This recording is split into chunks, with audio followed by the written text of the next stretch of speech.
Hello, everyone, and good afternoon, and welcome to today's T&D World webinar. It is titled Maximizing Cable Pools for Underground Systems, and this event is sponsored by Power Delivery Intelligence Initiative in partnership with Polywater. I'm Rod Walton, Managing Editor of Microgrid Knowledge and Energy Tech, stepping in on behalf of T&D World today, and all of these brands are part of the energy team at Endeavor Business Media. To begin with this webinar, let me explain how you can participate in today's presentation in the most seamless way. First, if you're having any technical difficulties, please submit to the questions window, find that question mark icon, click it, type in your problem, hit submit, and our technical expert will help you out. We also recommend that you disable any pop-up blocking software or extensions in your browser, as these can cause issues with the webinar player. Additionally, we welcome your questions during today's event. Our panelists will answer as many as they can during the Q&A session that follows the main presentation and conversation, but please feel free to send them in at any time. To do so, just find that question mark icon, type it in, and you'll be in the queue. Also, please be aware that today's session is being recorded and will be available on the T&D World website within the next 24 hours. You'll be notified by email when that archive is available. Our moderator for today is Mike Beeler of the Power Delivery Intelligence Initiative. He'll be presenting with Tom Fredericks of American Polywater. So I just want to say welcome, Mike, and please go ahead. Thanks a lot, Rod. It's a pleasure to be here, and welcome everybody. Thanks for coming. In case you don't know, the Power Delivery Intelligence Initiative is a group of contractors, consultants, cable manufacturers, equipment vendors that advocate for planners and engineers and even data scientists today to look at and evaluate underground options versus overhead. And so this webinar today is a great topic as we look at how we can maximize cable pulls for underground systems. And it's exactly the kind of resources that we provide at our website, pdi2.org. Lots of rich resources there, and we will probably refer to that again in the future today. But our speaker today is Tom Fredericks. He's the Vice President of the Americas for the American Polywater Corporation. And they have all sorts of solutions for underground pulling of cable. But we're going to talk mostly today, Tom, about lubricants. So, Tom, give us a quick hello and let everybody hear your voice today. All right. Well, thank you, Mike. And it's a pleasure for us to be a part of this today. We are a worldwide company, so we would like to welcome everyone to this webinar, especially just before the holidays. We have quite the audience, so we appreciate everyone's participation. Just to let you know, we absolutely will be showing the capabilities of our new Pole Planner 5.0, the cable tensions calculation software, a little bit later in the webinar, so we hope you enjoy it. Okay, Tom, so audience, buckle your seatbelts, think of your questions. We've got a whole bunch of questions here. We're going to try to keep this very conversational. It's going to be a great day. Today, about 20% of the distribution system is underground. By 2040, we might see as much as 50% be underground. That's a lot of undergrounding that we're going to do between now and the future, and that's going to help us to deliver a safer, more reliable, resilient system affordably, and a system that delivers clean power to load centers. And we know that in our industry right now, these loads are going up and up. So, Tom Fredericks, take it away, and I guess we'll start off by saying that what do you want people to take away from this? We're going to spend an hour today talking about Polywater and some of the solutions you offer. What do you want people to take away?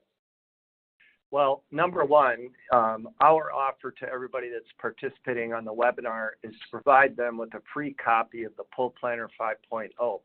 There's no catch to this whatsoever. If you have my email handy, you can send me an email, or you can send it to support@polywater.com and ask for the software. You'll learn later, but I'll tell you now, the good thing about the software, it's cloud-based, so no more IT nightmare with having to download something onto your own hard drive. The second thing is that, this is a short hour. We're covering a lot of territory, and we do have two excellent lunch and learns. The one on the pull planner software, you'll actually learn a little bit more about how to enter a pull that you may be doing, an upcoming pull. You can use your real data from your system during this lunch and learn. And the great thing about it is everybody can have the software downloaded, and it's very participatory. So you can ask to get the lunch and learn as well. The third thing is that most people know Polywater as basically the industry experts when it comes to cable installation and our cable pulling lubricants for our extensive line of those. But we've become equally proficient in providing other solutions for wall entries, for underground substations, data centers, vaults, manholes, and walls, for getting your cables and conduits in there, but to also seal those conduits so that we can improve the reliability in your system to keep water, gases, and rodents from causing disruption. So those would be the three things, Mike. Okay, so those are three things, basically the pull planner, which is the new and improved version, a lunch and learn, and then just understanding there's a lot of different solutions out there. But in that context, Tom, what do you want everybody to do? How do you, and I know the answer to the question is you want engineers and planners and data scientists to challenge themselves to do what? Well, the biggest thing we see and the biggest takeaway I think everybody could do from this webinar is to take a look at your current standards, guidelines, installation manuals, practices, or your spec books and review them to see if they're current or if any changes have been made to them. And the reason for that is that if your company is still using guidelines or specs from 20 years ago, which we still see a lot of, you're missing out. Cables, equipment, accessories have all improved so that you can pull farther. You can reduce the number of structures and splices, increase the distances of your cable pulls, especially with the help of the Pull Planner 5.0. But it's time to move on from what we did 30, 40, 50 years ago. Yeah, but I'm pretty busy right now, Tom. I'm building more T&D assets than ever before, and I'm not getting a whole lot of support from people within my organization. So, I mean, what are you doing? What reasons do you hear that companies don't update these specifications? To me, it just sounds like an absolute, must do for the 21st century grid. Yeah, right, Mike. The thing that we see, especially over the last 4 years, we call it the knowledge vacuum. We've had the most people retiring worldwide in the last 4 years than at any other time in the world's history.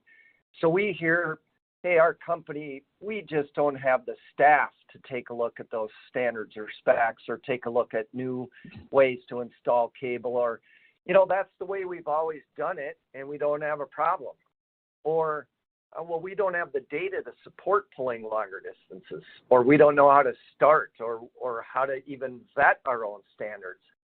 And, frankly, when you look at this photo, this is the reason why there's problems today, and even more problems today, as you stated, because there's more and more underground cables being installed. But the damage to cable happens because people are still using the same old, and not moving on and educating their workforce on how to do things better. Yeah, and we're going to talk a little bit about educating the workforce, because there'll be people that are going to be on this webinar and they're going to know it and understand it, but somehow, some way, that message has got to be communicated that there are better ways to design and construct and ultimately even operate and maintain underground systems than some of our standards are reflecting today. So you work a lot with cable manufacturers, Tom. I mean, you're pulling their cable, right? Essentially, it's your lubricant that's getting that cable through the conduit. What are you guys in the field? What's your staff observing it with cable pulls in the field? Yeah, I think this is really important. First of all, cable manufacturers are an excellent resource for everybody that's on the webinar today. they've got a lot of knowledge and expertise. Many of them have new spec books or installation guides that people could find very helpful. But the biggest thing that we see is that people are given a plan and they don't know if it's better to pull from point A to point B or point A to point B. They don't know that there are restrictions on maximum tensions in the field. They have no idea about sidewall pressure, so they just want to get the job done. They just look at the pull that they're going to do, and they get it in there. And if it's the going gets tough, they go get a backhoe. They go get something else to get that cable in because they haven't been taught. Second thing we see is a lot of oversizing of conduit. People think that by oversizing conduit systems that it's easier to pull cable. But in fact, if you look at this slide, the big challenge is that when you go to a cradle configuration, there's more rub. There's 3 points of touch point. And when you've got bends and 90s, especially if they're short radius, those cables tend to fan out in there and wedge themselves into the conduit versus a triangular configuration. So there's a lot of things that people do in the field that they either could or should be doing if they have that knowledge. One really easy thing that you can do and recommend is that by eliminating back tension, and what we mean by that is if your real weight weighs 10,000 pounds and you're letting the tugger do all the work, or if you have a lot of bends or 90s, you need to feed that cable into the conduit system. And we'll be showing you some machines and some methodology a little bit later on. But I guess, Mike, when you ask that question, this is why companies today continue to see the same results where they have trouble pulling 500 feet. So they say, what's it going to be like when I try to do 1,000 Yeah, feet? that is actually kind of a scary thought. You know, I can't do it very well at 500, so why stretch it out to 1,000? Let's just keep the standards the way they are. Here's a great question from the audience. And audience, go ahead and send these questions as well. I like this question. Please share with us the current standards for cable pulling. I was involved in on a recent project where the design engineer simply delegated the installing contractor to determine the maximum pulling length, which ended up being about 1,000 feet for a 4-aught 15 kV circuit. What do you think about that, Tom? So here's a design engineer that's kind of delegating something to the installing contractor. Doesn't the design engineer have a little bit more responsibility in that? Yeah, it can work. It can work both ways. So we see a lot of specifications out there that will say installer, aka the contractor, must provide cable pulling tensions prior to doing the cable pull. So they want to see the calculated ending tensions and sidewall pressure. They're putting that onus on the installer. The second thing is that we are going to learn in a few slides from now how we can use actual field tensions to back calculate what your field effective coefficient of friction is so that you can know whether or not you can make these pulls or not.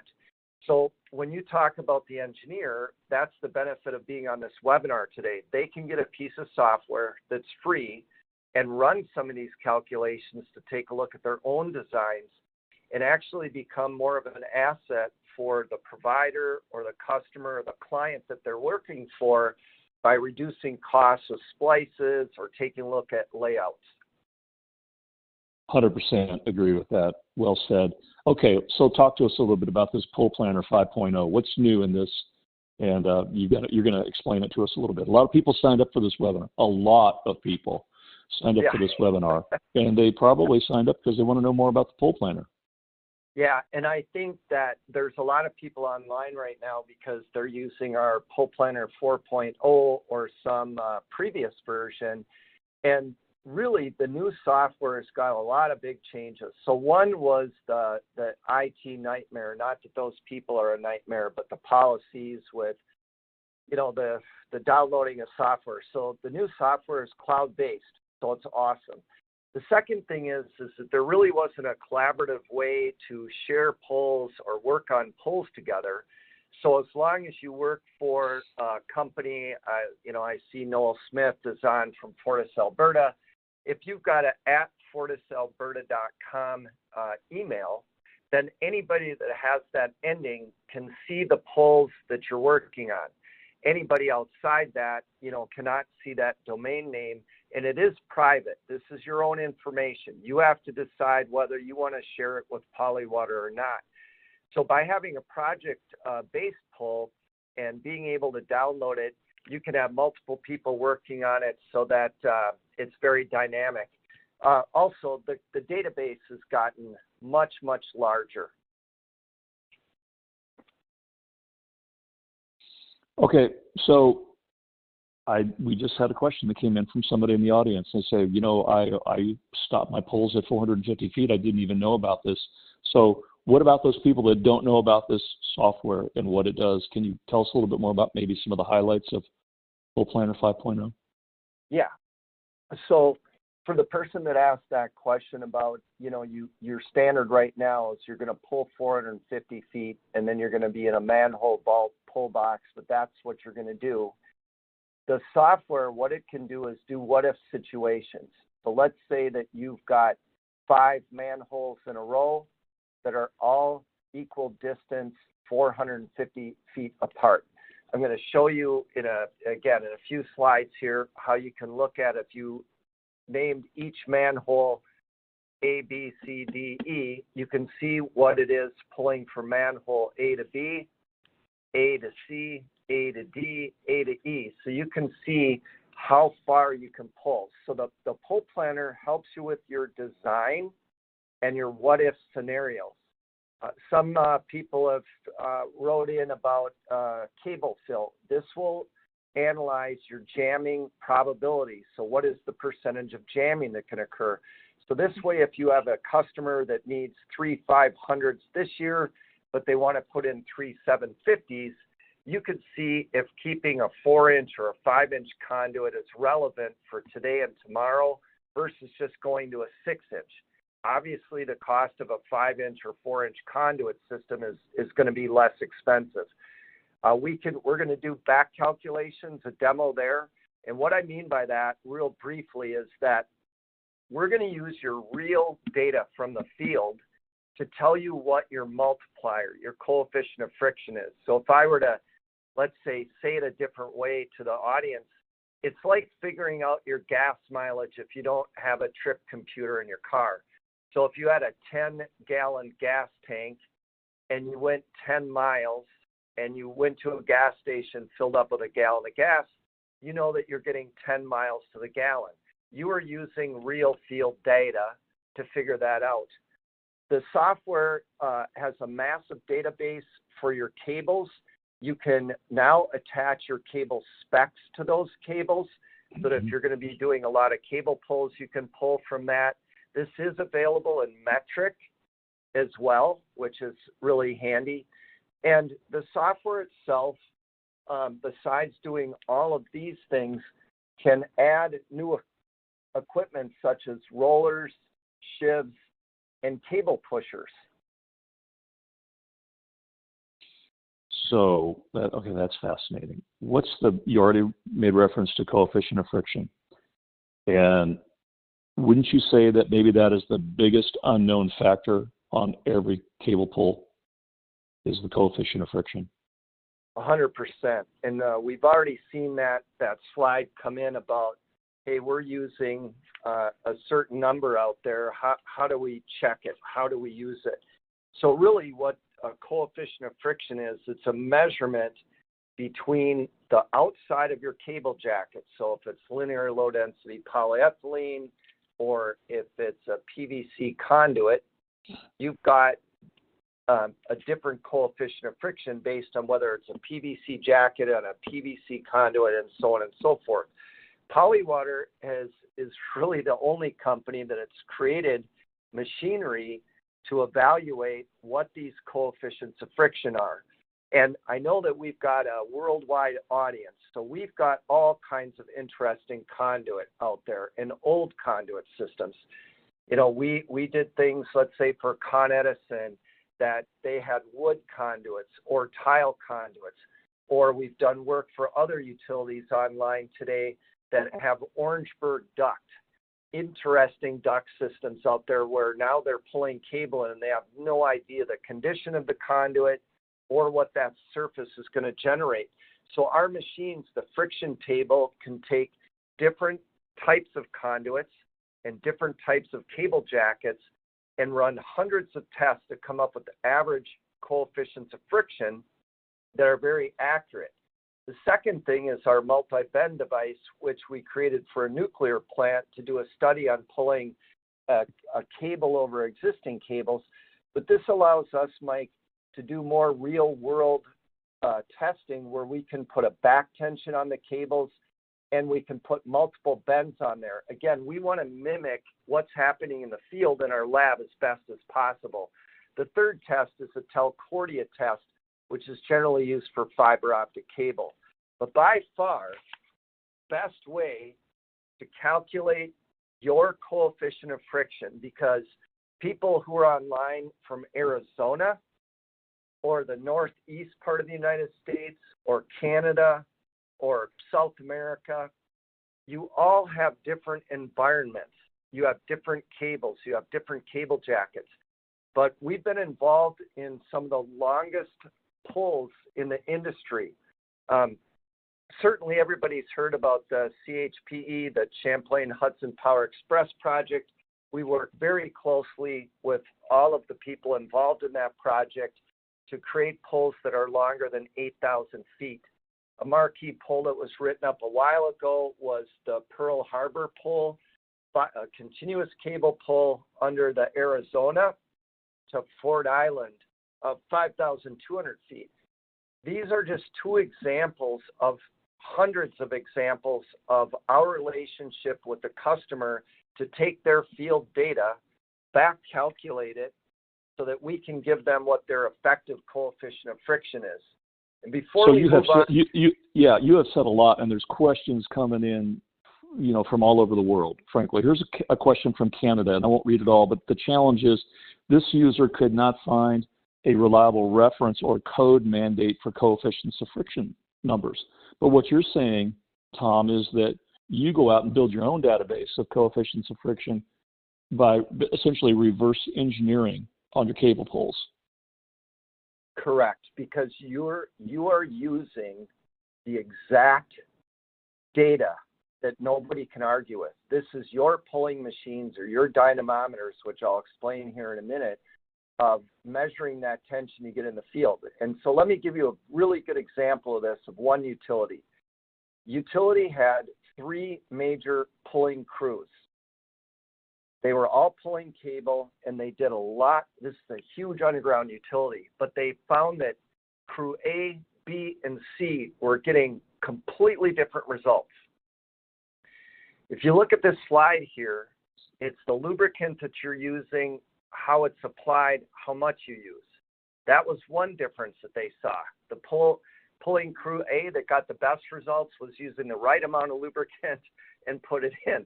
The other two, not so much. But it's also the conduit condition. So for this customer calling in, the beautiful part about this is that if you have an existing conduit system in your area, and maybe it's really old and you don't know what to use, well, when you start pulling the new cables in there, you can measure your tension and do that back calculation. That's the power of the software. Somebody wanted to know if this software is free. This is free software, right? 100%. And again, they can contact, they can use my email if it's on the webinar invite, or simply go to support@polywater.com and we will give you the link and you just register. It takes maybe 2 minutes and you're off and running. We have an excellent help menu. So this is pretty simple to use. Here's a question. It says, hey, if we send you the specification of our conduit, would you be able to calculate the coefficient of friction for us?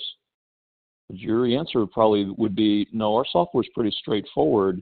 You put in your basic parameters and you're going to get that answer. Yeah, and we will go to a slide here in just a second that will further answer that question. Okay. I'm going to share a database with you, so we'll move through here pretty quick now.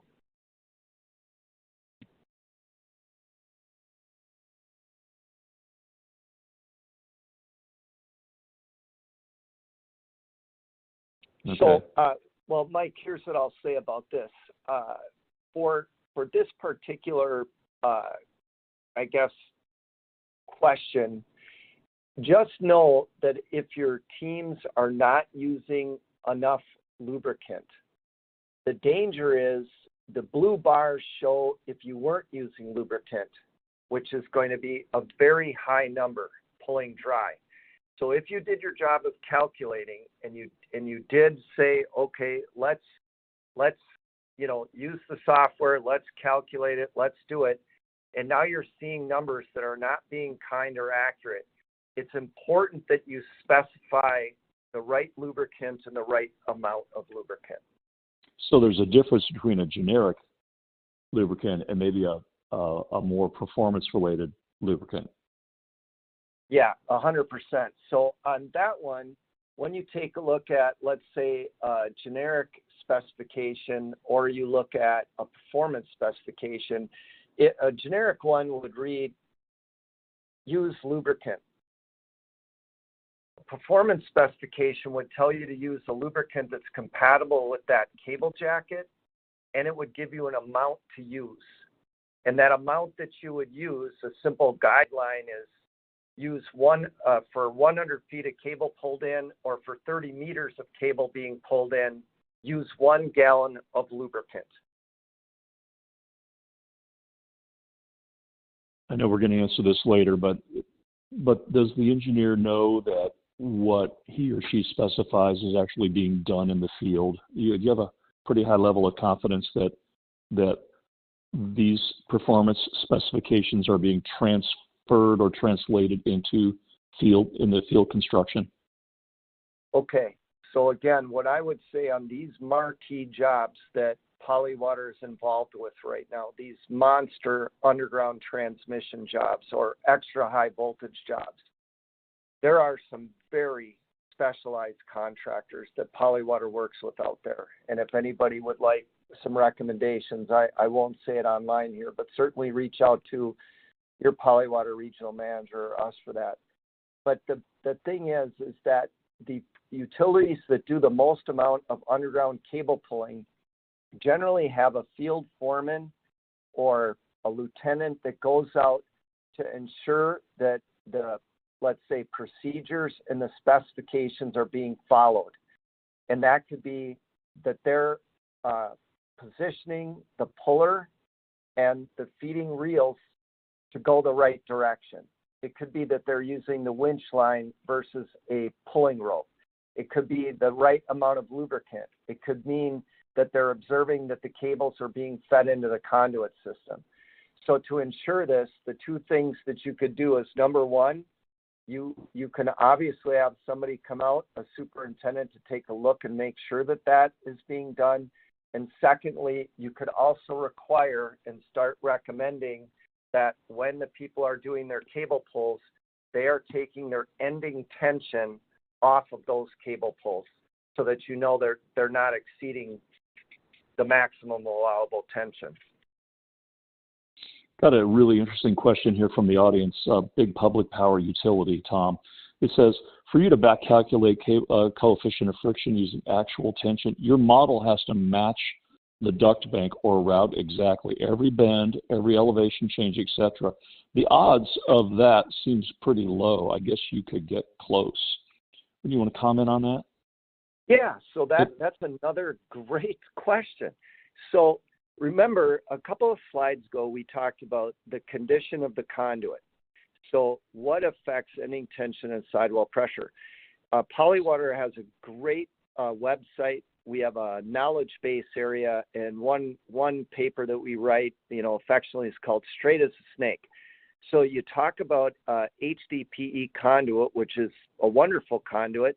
It tends to have a little bit of reel memory when it comes off the reel, so you kind of have waves in that conduit system. Or maybe your ditch digger, your trench digger, is not so accurate, and your ground is not very level. So you're going to have these undulations in conduits.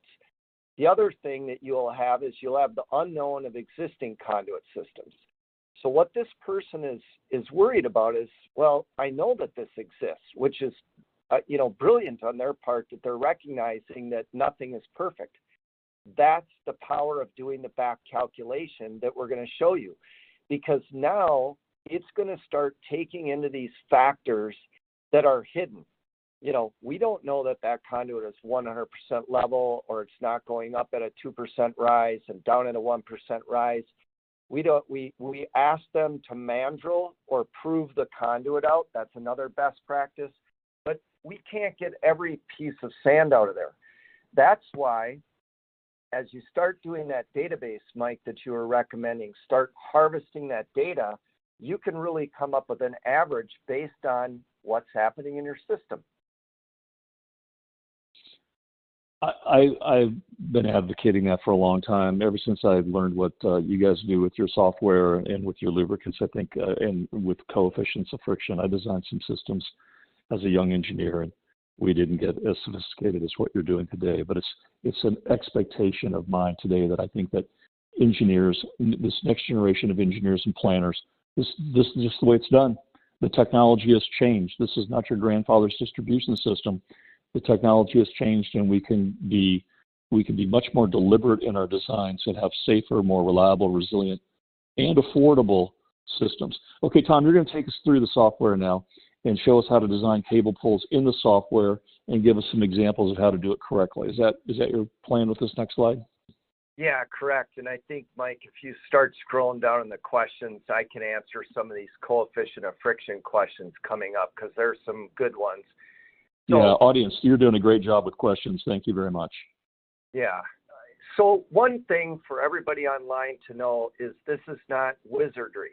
The only items that you need are readily available. So whichever cable manufacturer you're using, the OD of that cable, the weight per foot, what the jacket material is made of, we need that information. We need to know that your conduit is a 4-inch Schedule 40 PVC conduit. And then we want to know whether or not you're going to, put some back tension in there, which we'll talk about in a minute. But you just need to know your conduit design. That's it.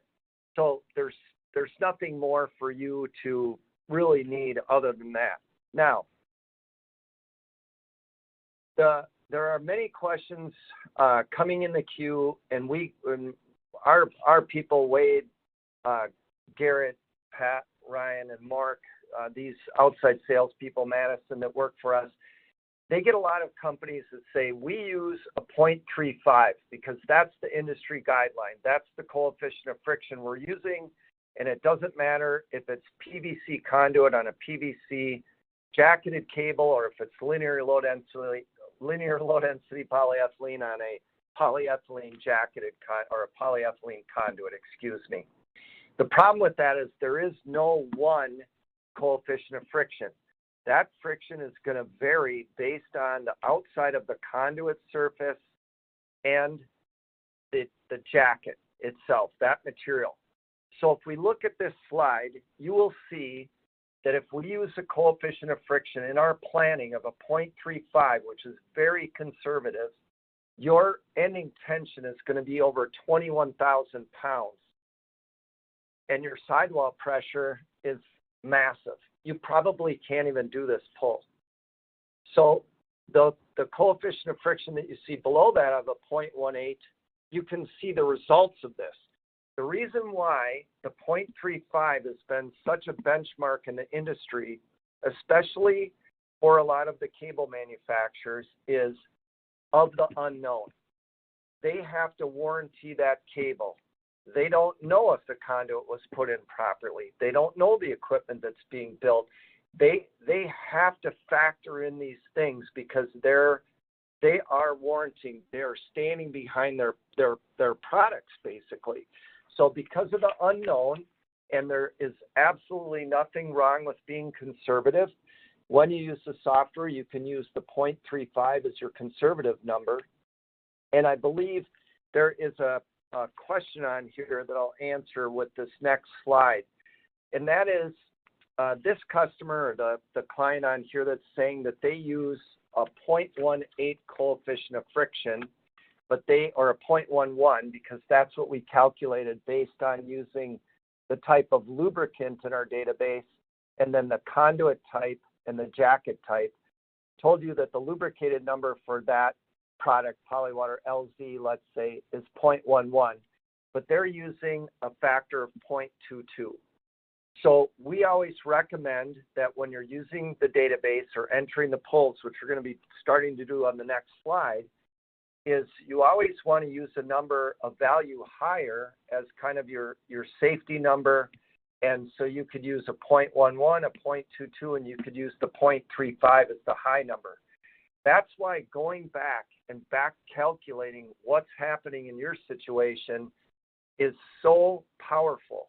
Because now if that number comes in this case, where they're using a 0.22 for that safety factor, but time and time again, they're getting a 0.15, well, use the 0.15 to do your design. You still can use the safety factor as a bailout. So in this database, you can choose the lubricant that you've specified because you're using low smoke zero halogen jacket, or you're doing tremendously long pulls in polyethylene pipes, so you choose our NN. You can choose the lubricant that way on what you're using or specifying, but you could also choose it on which one offers you the very best coefficient of friction.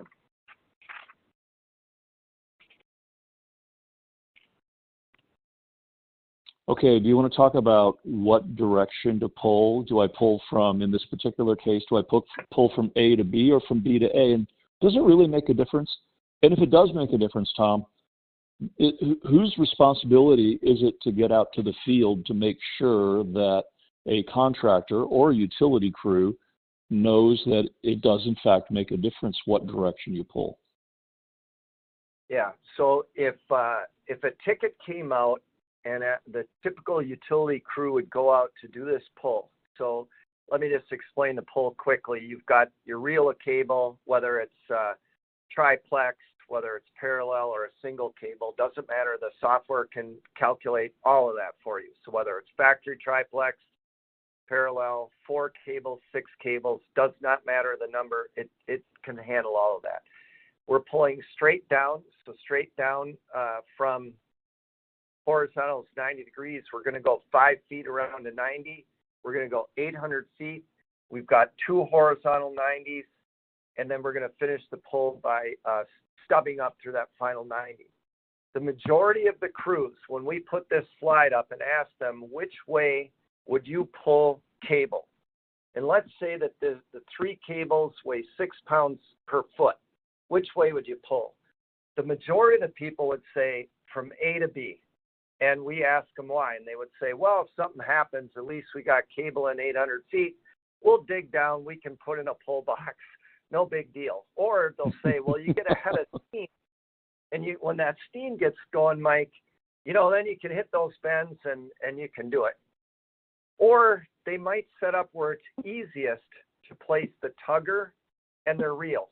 It could be just out of geographical, hey, it's easier to put our truck there.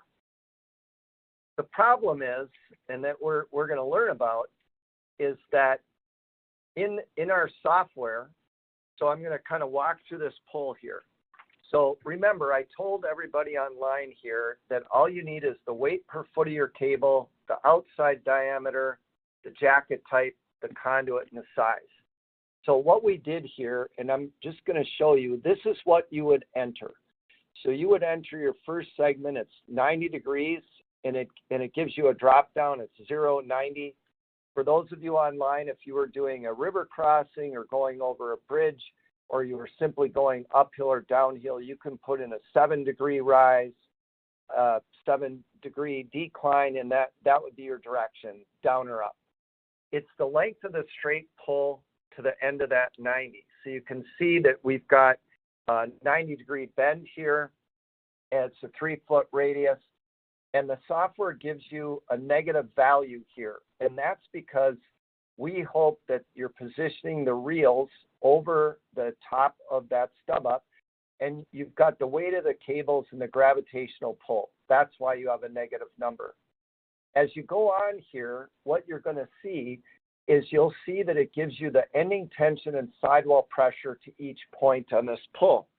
So in this example, and I'm trying to watch our time so we can have answer all these questions here, Mike. There's a lot of them coming in, that's for sure. So I'll kind of whip through this, but this would be what you would get when one of my teammates, an employee from Polywater, would do this, whether it's a Teams meeting or an in-person meeting. We could take your actual pulls, do some pulls with you to show you how to enter it and how to get it. So for those of you online, you see that we have 4,343 pounds of ending tension, and we have 817 pounds of sidewall pressure.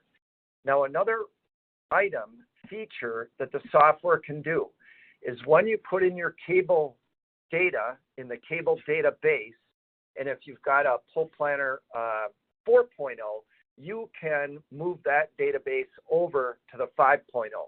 So you don't have to do all that work again. But you can put the ending tension restriction. So let's say it was 4,000 pounds and 700 pounds of sidewall pressure. The pull planner will flag that, and it will highlight those two boxes in segment 4, showing you that it exceeded that tension. So remember, 43 here. Now, we want to reverse this pull. So again, remember, the majority of the field people, the people we ask, are all saying A to B. Well, now we're going to pull from B to A. That's what we want to do. And I can do that in the pull planner. Yep, with a touch of a button. You simply Right. hit reverse pull. You don't have to enter in that whole pull again. You don't have to do all the Riffenberg equation math. It's just simple and easy to do. When you do the reverse, you can see that by reversing the pull with that touch of a button, Mike, that you want to point out, using the same coefficient of friction, you now are dropping that sidewall pressure and ending tension to 2861 and a sidewall pressure of 536. And Mike, I think you know from your past days of being the standards engineer at TEP and Burns and Mac and everything you're doing now, the more that we can reduce the stress on the cable, the better the cable life. And it's safer. So with the touch of a button, we know now to put on the ticket, let's pull B to A. Yeah, and in fact, I would think that you guys collaborate very closely with cable companies, and they would absolutely want to make sure that a performance specification is prepared for their cable when it goes into the conduit. You know, back to the idea that they want to warrant it. Here, we have a question from a cable company here. How do you account for the sag? This may be related. How do you account for the sag when cables are being flown at an angle instead of going through a 90-degree vertical bend for cable train installations? Does that make sense for you? Yeah, so this is a bit more... It might more be diverging here a little bit, but... Yeah, but that's okay. So one thing for the person that, I don't know who it is, but tom.fredericks@polywater.com, send me an email, and I'm going to send you some pages on how we can kind of, there is no soft, let's say, calculations for cable tray when you're pulling cables on it, but you could use our software to make it, let's say, you're going to be a little bit more conservative, meaning that it would be in the conduit. When you've got these different angles, or you've got cable in the air, so you're going down into a vault or a manhole, but you're not using a feeder tube, you're not going around a shiv or a bowl wheel, or even if you were going around a shiv and a bowl wheel, we would tell you to treat it like conduit, to be more conservative. Again, if you start requiring or measuring the ending tension, now you can kind of see how that's affecting it. It will bring that in if you're using those purposes. But when you're going from conduit to a cable tray, I can kind of work around that, but that's going to be a little bit different discussion. It's not that I want to discount the question. That's not my point. It's just, it's going to be more involved to talk to that. No, and I didn't mean to diverge off of what we want to talk about here, but I thought it was interesting that a cable manufacturer is listening to this webinar today, because, it's all one part of one big team, actually, and you work very closely with them. Okay, so let's get back to, we're in the field, we've got an ending tension that we have actually got in the field. Our inspector or our contractor is getting ready to put it in the as-built or whatever. How do they get those ending tensions into the database or into the engineer or the planner, and why is that important? Okay, so I'm looking at a couple of questions, Mike, starting with number 6, and somebody's asking me, or us rather, what is the requirement of where a manhole is placed, and is it at the length of the cable or the cable route along those directions? Another, I'm going to tie all these together. Does the database include single cable, 3-conductor, 15 kV products? So number 1, for the database, you can put all of that information in, and you can have whatever kind of cables you want in there, fiber optic, control, Cat5, Cat6, does not matter the type of cable you have. You can talk to your cable manufacturers, and you can get different lengths of reels for cables so that you can achieve longer pulls.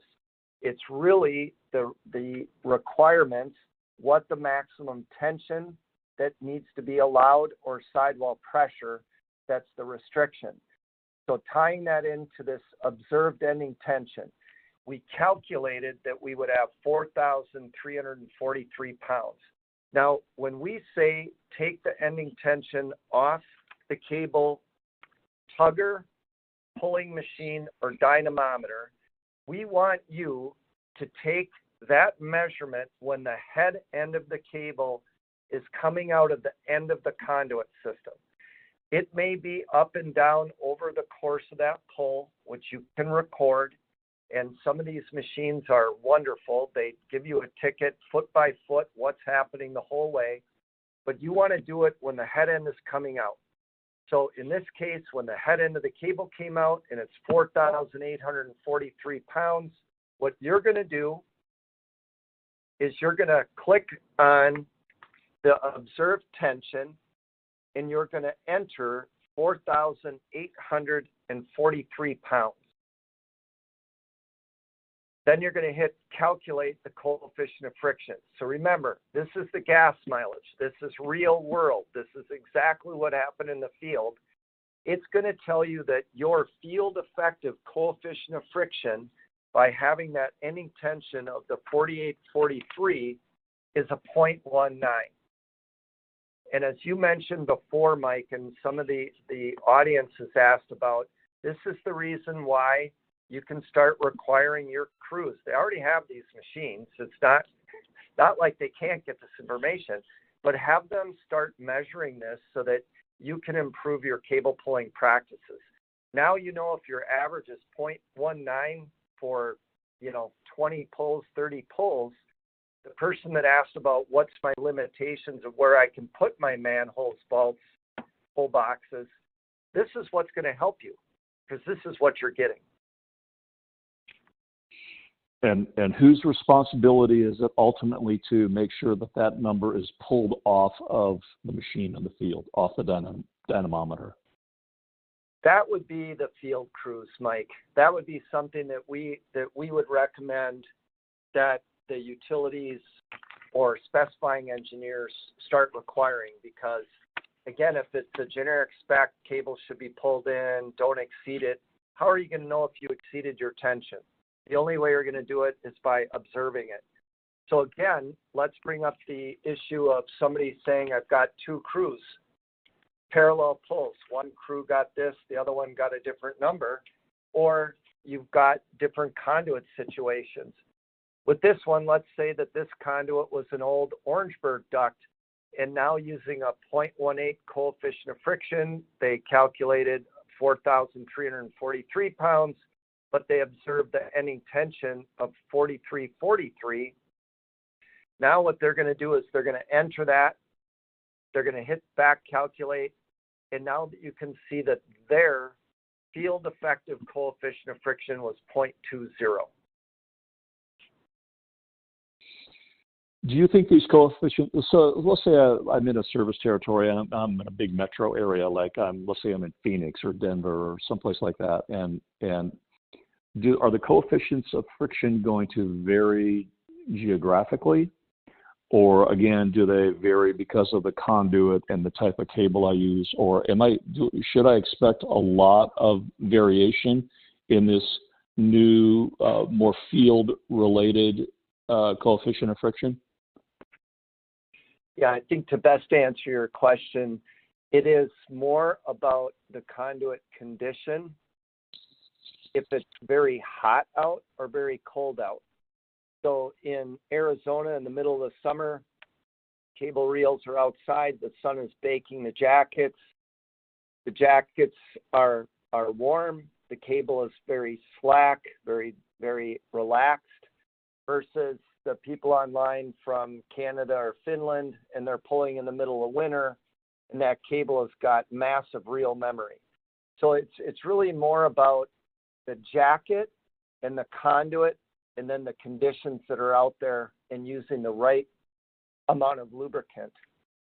I know that a person online is talking about that we mentioned that oversizing conduit in some cases can be just as bad as undersizing, and they want to know what conduit fill percentage should we be aiming for.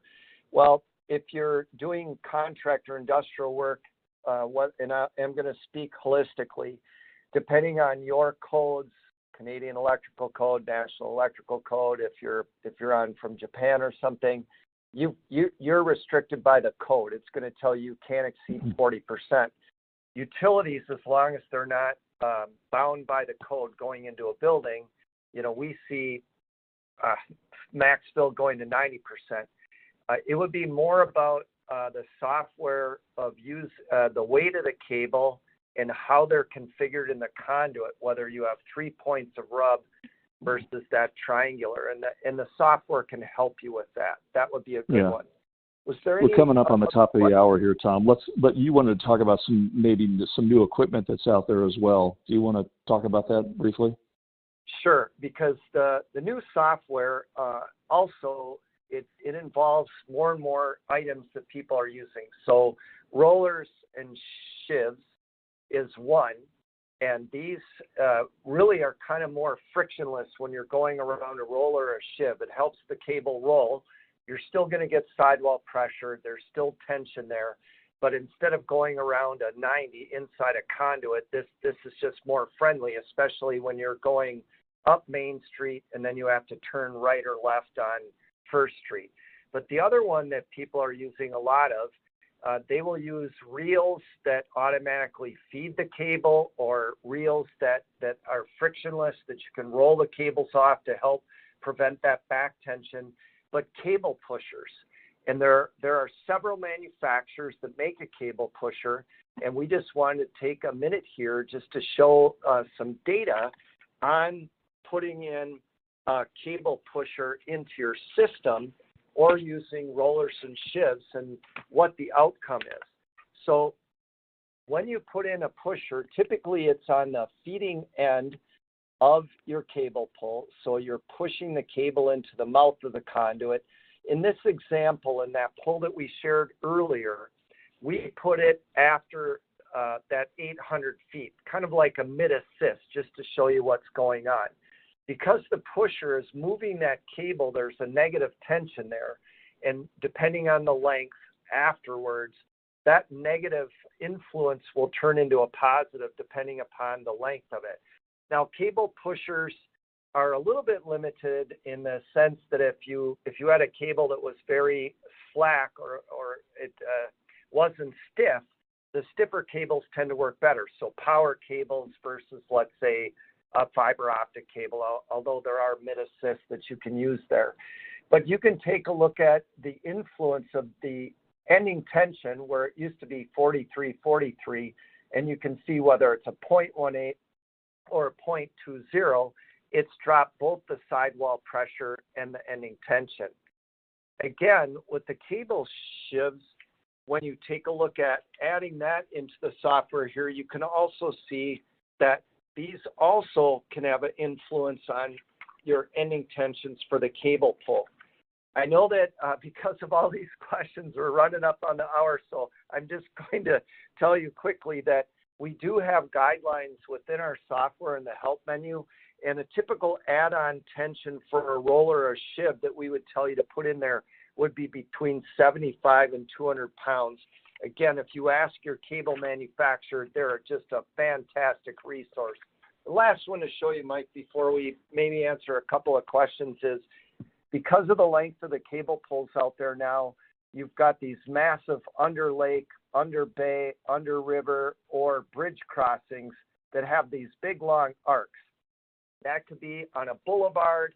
It could be because it's this long arc. The software can take care of the large radius bend pulls. In fact, we were just working with a customer yesterday on this. And you just need to know two factors, you know, the length of the pull or the radius, and it does the rest of the math for you. It's brilliant. And just know that we're able to handle that kind of complexity when you're following a railroad bed or other items. So you're seeing a lot of trends in the industry out there right now. You guys are on the ground floor. You've got this very progressive software. You've got men in the field, crews in the field supporting your customers. What kind of trends are you seeing going on as we get ready to wrap up here, Tom? First of all, I would say a lot of substation work and a lot of transmission lines going to the substation. And then everybody's heard of these marquee jobs for the HVDC cable, extra high voltage cable. That is a massive trend. And we are very involved in that. Data centers and powering data centers obviously has been a trend for a while, but that's a big one. And the reason why we mention that is because with the size and scope of these projects, the length of those cable pulls are also increasing in the scope of those projects and becoming longer. The big thing that we see, though, is a lot of outsourcing. We see that there's a lot of outside engineers on this call. They are an asset to a lot of the providers out there. But one of the handicaps they have is if they are being bound by these grandfather, grandmother specs that are out there, these 20 and 30-year-old specs, or this is what your guidelines are, they cannot influence their expertise. Again, my challenge to you is to really take a big look at what you have today and what you can do to change it to maximize your cable pulling. These engineering firms are massive. They're almost in every major city around the world, and they've got thousands of engineers and thousands of resources that they can use to help your account or your utility. There is also some very good specialty contractors out there that specialize in this work, along with the cable manufacturers that have their own crews. Well, it is not your grandfather's distribution system anymore. And I'll tell you, Tom, I've done a lot of webinars in my career, and this may set the record. Here we are at the very end of the year. This is the last webinar that T&D World is going to do this year. And we had a huge registration number of over 1,000 people.